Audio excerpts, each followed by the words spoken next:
लेकिन अपोजिशन एक बड़ा एजेंडा उठा रहा है। बहन जी ने जो बीजेपी की तारीफ कर दी स्मारक के रखरखाव को लेकर के, बोल रहे वो भगोड़े लोग जो बहुजन समाज पार्टी से समाजवादी कांग्रेस में गए हैं। रैली में बीजेपी की तारीफ करना बहन जी के लिए एक मुद्दा टॉस हो गया। नहीं, नसीमुद्दीन कह रहे हैं इसको बीजेपी ने फंड किया, अखिलेश यादव कह रहे हैं कि कहने से नहीं होगा, कहने से नहीं होगा, सिद्ध करना पड़ेगा। मैं आपके चैनल के माध्यम से कह रहा हूं, ये बौखलाहट में बकवास मत करें, सिद्ध करें।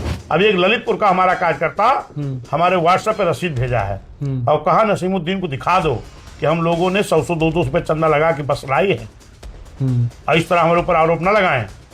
ये हमारे कार्यकर्ताओं का अपमान कर रहे हैं। ये भाजपा की तारीफ बहन जी ने नहीं किया है।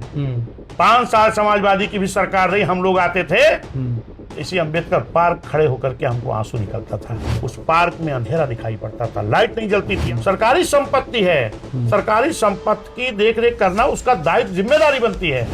न सपा ने किया, न भाजपा ने किया। फिर मान्या बहन जी ने मुख्यमंत्री जी को एक लेटर लिखा कि भाई जब उन पार्कों से, उन स्मारक स्थलों से आपको अर्निंग हो रही है, वो फंड दे करके इसका मेंटेनेंस कराओ।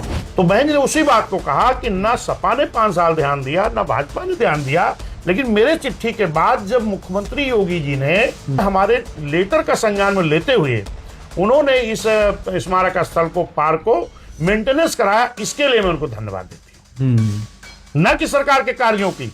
तो आज हमारी बहन जी का वो जलवा है, दबाव है, चाहे जिसकी गवर्नमेंट हो।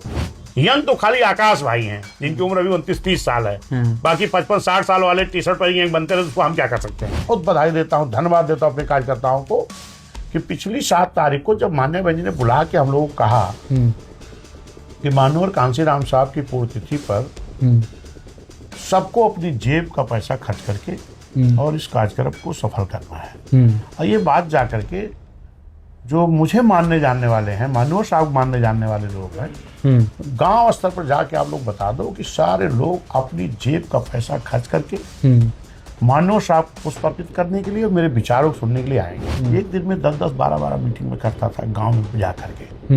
और मैं जब लोगों से कहता था कि भाई बहन जी ने बुलाया है, और बहन जी ने कहा कि सबको कह दो कि अपनी जेब की गाड़ी कमाई का पैसा खर्च करके आएंगे, तो लोग बड़े उत्साह में बोलते थे, नहीं चल सकते। ये जोश, ये उत्साह लोगों में था और एक गुस्सा भी था कि इस देश में सबसे अच्छी काम करने वाली पार्टी, नौजवानों को रोजगार देने वाली, अच्छी शिक्षा देने वाली, अच्छी कानून व्यवस्था चलाने वाली, किसानों को सबसे ज्यादा गन्ने दाम देने वाली, ऐसी पार्टी को लोग कमजोर चिल्ला रहे थे। हम लोग भी ताकत दिखा के बांधे बहन की ताकत बढ़ाएंगे, लोग दिखाएंगे कि देखो बहुजन समाज पार्टी बहन है क्या। नमस्कार, बहुत बहुत स्वागत है आपका। आप क्रिएटिव विजन न्यूज का एक्सप्लेनर देख रहे हैं, आपके साथ मैं हूं शबाब। 9 अक्टूबर की